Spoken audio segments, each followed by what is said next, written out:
Hey guys, what's up? Welcome back once again to LegendBTV, where we go for music discussion, comedy, and more. And oh my god, today we're talking about the third studio album from Dan and Shay, called Dan plus Shay. But before we get into the review, I do have some news for you guys. If you weren't aware, the Kungs reaction I did a day ago actually got saw by Kungs himself. And you know, for a relatively small channel like mine, that's big news. I'm like, oh my god, what better to have my video saw by than Kungs? Because like, y'all know I love this girl so much, and Kungs is just a great producer, so I'm like, yo, that is awesome. I was literally freaking out this morning when I saw that he shared my reaction, and I'm like, woo!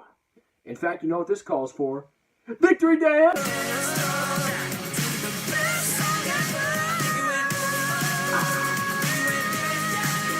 Sorry guys, had to get that out. Alright, what's on the table? Okay, alright, come on.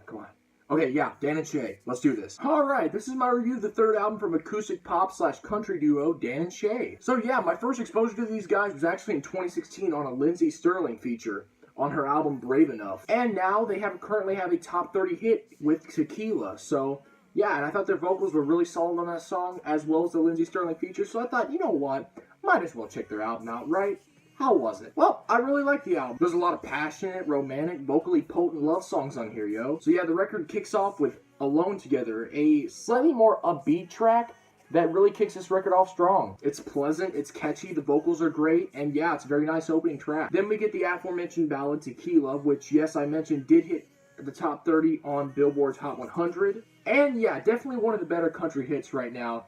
But unfortunately, considering one of the biggest country hits right now is Meant to Be, yeah, that's probably not too much of a surprise. What Keeps You Up at Night is a standout on this album for me. It's a slow song, but it's super catchy in a way. Mainly the percussion of this track is just downright irresistible. It's got an anthemic sound, a memorable chorus, and a guitar solo in the second half that just hits the spot. Next we have another oh-so-sugary sweet delight known as All to Myself, one of the pre-release singles of this album, and vocally this hook is just freaking catchy. And it's so emotional and just full of love, and you know me, love those love songs. So yeah, Kelly Clarkson's on the next track. Good for these guys. They got Kelly Clarkson, and yeah, she plays backup vocals, but she also has her own verse. And yeah, in general, she still sounds really good. After all these years of singing, she still sounds pretty solid. The song has decent chemistry to help make it stand out, and yeah, it sounds very memorable and downright good. P.S. There's a guitar solo, so that's easy points in my book. Make or Break picks up the pace a little bit for this more upbeat style bop. The vocals and instruments build up a decent amount of